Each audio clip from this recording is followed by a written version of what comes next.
Avui, dilluns 10 de juny, s'inicia el període de matriculació a les escoles bressol municipals. Aquest procés comença just després de les preinscripcions, de les quals Núria Fiter n'ha volgut remarcar les dades. Concretament, durant tota la preinscripció s'han preinscrit 72 infants a les escoles bressol municipals, que sumats als 102 infants de continuïtat, és a dir, infants que aquest any ja estan a l'escola bressol i l'any que ve continuaran, fa una preinscripció de 174 infants.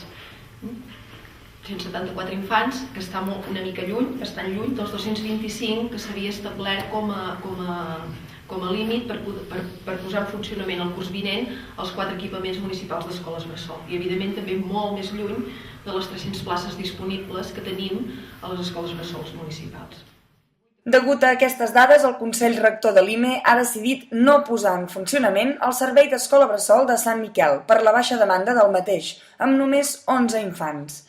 Amb les 5 famílies de continuïtat que ja tenien infants en l'escola de Sant Miquel, s'ha acordat que podran anar tots junts al servei de les fonts i amb el mateix personal que les ha atès durant aquest curs.